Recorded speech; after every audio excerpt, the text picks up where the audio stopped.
ഇന്നലെ വൈകുന്നേരമാണ് ഈ സദാശിവൻ എന്ന വ്യക്തിയുടെ മൃതദേഹം വീട്ടിലേക്ക് വിട്ടു നൽകിയത്. മുണ്ടൂര് ഈ വീട്ടിലേക്ക് ഈ പൊതുദർശനം നടക്കുന്നതിനിടെ ഈ ഫോൺ വിളി വരുന്നത് തങ്ങൾക്ക് ഒരു അബദ്ധം പറ്റി, പോസ്റ്റ്മോർട്ടം ചെയ്യണമായിരുന്നു, അത് ചെയ്യാതെ വിട്ടുപോയതാണെന്ന് പറഞ്ഞ് ഈ മൃതദേഹം തിരികെ കൊണ്ടുപോയി. അല്പസമയം മുൻപാണ് പോസ്റ്റ്മോർട്ടം പൂർത്തീകരിച്ച് മൃതദേഹം ഇവിടെ എത്തിച്ച് ഇപ്പോൾ ഈ വാതക ശ്മശാനത്തിലേക്ക് കൊണ്ടുപോയിരിക്കുന്നത്. ഇപ്പോൾ ഈ അകത്ത് ചെന്നാണ് മരിച്ചത്. വിഷം കഴിച്ചാണ് അദ്ദേഹം ആശുപത്രിയിൽ ഉണ്ടായിരുന്നത്. പിന്നീട് പോസ്റ്റ്മോർട്ടം വേണ്ടേ എന്ന് നിങ്ങൾ ചോദിച്ചിരുന്നില്ലേ? ഞങ്ങൾ ചോദിച്ചു, ഞങ്ങളെല്ലാം ചോദിച്ചു. ഇന്നലെ വൈകുന്നേരം 5 മണിയോടുകൂടി മരിച്ചു എന്ന് പറഞ്ഞ് ഞങ്ങൾ കുറേ പേര് ഇന്നാണ് പോസ്റ്റ്മോർട്ടം കഴിഞ്ഞ് കിട്ടുള്ളൂ എന്ന് പറഞ്ഞ് അവിടെ പോയപ്പോൾ അവർ പറഞ്ഞത് കുഴപ്പമൊന്നുമില്ല, ട്രീറ്റ്മെൻറ്റിലിരുന്ന വ്യക്തിയല്ലേ എന്ന് പറഞ്ഞ് സർട്ടിഫിക്കറ്റും പേപ്പറുകളെല്ലാം നമ്മുടെ കയ്യിൽ തന്നു, കുഴപ്പമില്ല, കൊണ്ടുപോയിക്കോളൂ എന്ന് പറഞ്ഞു.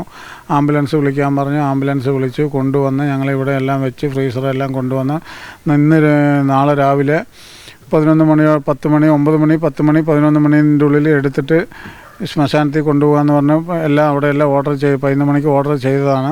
അതിൻ്റെ ഇടയിലാണ് ഇന്നമാതിരി 10-200 പേര് ഇവിടെ കൂടിയിരുന്നു. കൂടിയതിൻ്റെ അടുത്തെല്ലാം നമ്മൾ സംസാരിച്ചുകൊണ്ടിരിക്കുമ്പോഴാണ് ഫോൺ വിളി വരുന്നത്. ഫോൺ വിളി വന്നപ്പോൾ ഇന്നമാതിരി എന്താണെന്ന് ചോദിച്ചപ്പോൾ ഇന്നമാതിരി അബദ്ധം പറ്റിയതാണ്, ബോഡി തിരിച്ചു കൊണ്ടുവന്ന് അവിടെ വന്ന് പോസ്റ്റ്മോർട്ടം ചെയ്തിട്ടേ വിടാൻ പറ്റത്തുള്ളൂ, അല്ലാതെ പോസ്റ്റ്മോർട്ടം ചെയ്ത് കഴിഞ്ഞാൽ നിങ്ങൾക്കിത് ഡെത്ത് സർട്ടിഫിക്കറ്റ് കിട്ടാൻ ബുദ്ധിമുട്ടാണെന്ന് പറഞ്ഞു. പിന്നെ പറഞ്ഞതോടുകൂടി പിന്നെ നമ്മളൊന്നും ആലോചിക്കാൻ നിന്നില്ല. അവർ തന്നെയാണ് കോങ്ങാട് സ്റ്റേഷനിൽ വിളിച്ച് പറഞ്ഞ് 2 പോലീസുകാരും പാലക്കാട് ജില്ലാ ആശുപത്രിയിൽ നിന്ന് ഒരു ആംബുലൻസും 2 പേരും കൂടി വന്ന് ബോഡി എടുത്തിട്ട് അങ്ങോട്ട് പോയത്. അപ്പോൾ ഈ ഡോക്ടർമാർ ഉൾപ്പെടെയുള്ള ആളുകൾ ആ ബോഡി വിട്ട് തരുമ്പോൾ ഉണ്ടോ? ഡോക്ടർമാർ ഡ്യൂട്ടി ഡോക്ടർ ആയിരിക്കും എന്ന് വിചാരിക്കുന്നു. നേരത്തെ നമ്മൾ കൊണ്ടുപോയിട്ടുണ്ടായിരുന്ന ഡോക്ടറാണോ ഡ്യൂട്ടി ഡോക്ടറാണോ എന്നറിയില്ല. അവിടെ ഉണ്ടായിരുന്ന ഡോക്ടർമാരും നേഴ്സുമാരും ചേർന്നിട്ടാണ് ബോഡിയെല്ലാം വിട്ടു തന്നതും ആംബുലൻസിൽ കയറ്റുന്നത് വരെ. കയറ്റി കഴിഞ്ഞതിന് ശേഷമാണ് നമ്മൾ ആ സർട്ടിഫിക്കറ്റ് വേണമെന്ന് പറഞ്ഞ് സർട്ടിഫിക്കറ്റ് പോയി മേടിച്ചതും. അപ്പോൾ ഈ കഴിച്ചാണ്, അതുകൊണ്ട് പോസ്റ്റ്മോർട്ടം ഉണ്ടോ എന്ന് നിങ്ങൾ അങ്ങോട്ട് ചോദിച്ചിരുന്നു? നമ്മൾ അങ്ങോട്ട് ചോദിക്കുക എന്ന് പറഞ്ഞാൽ 1 മാസം ട്രീറ്റ്മെൻറ്റിൽ ഇരുന്നതല്ലേ, പോസ്റ്റ്മോർട്ടം വേണ്ട വരുന്നത് ഞങ്ങൾ തീരുമാനിച്ചിട്ട് ഞങ്ങൾ ഇവിടുന്ന് അങ്ങോട്ട് പോയത്. അവിടെയാണ് പോസ്റ്റ്മോർട്ടത്തിൻ്റെ ആവശ്യമൊന്നുമില്ല, ഇതിപ്പോൾ ട്രീറ്റ്മെൻറ്റിൽ ഇരുന്ന വ്യക്തിയല്ലേ എന്ന് പറഞ്ഞിട്ടാണ് അവർ തിരിച്ച് തന്നത്. ഈ ഇവിടെ പൊതുദർശനം നടന്നുകൊണ്ടിരിക്കുന്നതിനിടയിലാണ് കൊണ്ടുപോയത്. അത് വലിയൊരു ബുദ്ധിമുട്ടായി. ആ ബുദ്ധിമുട്ട് അങ്ങനെ നമ്മൾ ബുദ്ധിമുട്ടായി കാണുന്നില്ലെങ്കിലും നാളെ എടുക്കാമെന്ന് പറഞ്ഞ് വെച്ചത് ഇന്ന് തന്നെ വന്നിട്ട് ഇത്രയും പേര് കൂടിയിരിക്കുമ്പോൾ വന്ന് കൊണ്ടുപോകുന്നത് എല്ലാവർക്കും ഒരു ഇഷ്യൂ ആണല്ലോ. ഈ പേപ്പറാണ് നമുക്ക് അവിടെ തന്നത്, ഇതിൽ കാണുന്ന പേപ്പറാണ്. ആംബുലൻസ് പോകുമ്പോൾ ഒരു പേപ്പറും തരാതെ നമുക്ക് കൊണ്ടുവരാൻ കഴിയില്ലല്ലോ. അപ്പോൾ തരാകുമ്പോൾ ഈ അഡ്രസ്സ് മരിച്ചു എന്നുള്ള ഐഡൻറ്റിഫിക്കേഷൻ ചെയ്തിട്ടുള്ളൊരു സർട്ടിഫിക്കറ്റ് തന്നു, അത് മതിയല്ലോ. അപ്പം ബാക്കിയുള്ള ഈ പറഞ്ഞ പോലെ എല്ലാ സജ്ജീകരണം നമ്മൾ ചെയ്തു. ഫ്രീസറൊക്കെ ഉൾപ്പെടെ ആളുകളൊക്കെ പല ആളുകളും വിളിച്ചു വന്നുകൊണ്ടിരിക്കുകയായിരുന്നു. എറണാകുളത്ത് ഉൾപ്പെടെ ആൾക്കാരൊക്കെ വന്ന് കണ്ടു. അപ്പോഴാണ് 9 മണിക്കടുത്ത് വൈദ്യുതി ശ്മശാനമൊക്കെ അറേഞ്ച് ചെയ്തു, എല്ലാ സൗകര്യങ്ങളും ചെയ്തു നോക്കും. അപ്പോഴാണ് ഇപ്പം നേരത്തെ പറഞ്ഞ പോലെ ഡോക്ടറുകളെയും സ്റ്റാഫുകളൊക്കെ അവിടെ വന്നിട്ട് തിരിച്ചു കൊണ്ടുപോയത്. വളരെ ദയനീയമായ. ഈ വന്ന സമയത്ത് നിങ്ങൾ ചോദിച്ചിരുന്നില്ല എന്തിനാ നിങ്ങളെന്താ അങ്ങനെ സംഭവിച്ചെന്ന്?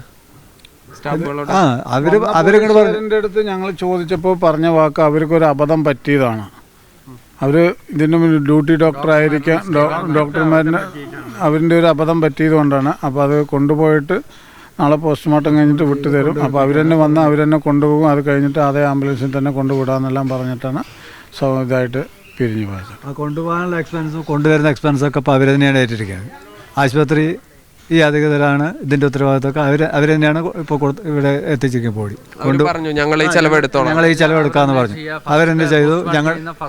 ഞങ്ങളുടെ ഒരു അബദ്ധം പറ്റിയതാണ്, അതുകൊണ്ട് ഞങ്ങൾ ഈ കൊണ്ടുപോകുന്നതും തിരിച്ചു വരുന്നതിൻ്റെ എക്സ്പെൻസൊക്കെ ഞങ്ങൾ മീറ്റ് ചെയ്യുക, വണ്ടിയൊക്കെ ഞങ്ങൾ അറിയാം, നിങ്ങളൊന്നും അറിയേണ്ടെന്നാണ് അവർ പറഞ്ഞത്. ഇതിപ്പോൾ ഈ ദഹിപ്പിക്കുകയാണല്ലോ, ഒരു പക്ഷേ അത് ഇന്ന് രാവിലെ ആണെങ്കിൽ ദഹിപ്പിച്ച് കഴിഞ്ഞിട്ടായിരിക്കും അവർ പറഞ്ഞിട്ടുണ്ടാവുക.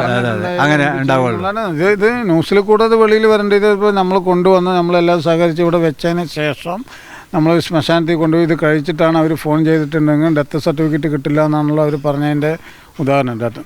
നമ്മളിപ്പോൾ അവർ ചെയ്യാതെ നമ്മൾ കൊണ്ടുവന്ന് ഇവിടെ വന്ന് നമ്മളത് കഴിഞ്ഞതാണെങ്കിൽ ഡെത്ത് സർട്ടിഫിക്കറ്റ് കിട്ടാൻ ബുദ്ധിമുട്ടാണെന്നാണ് അവർ പറഞ്ഞ വാക്ക്.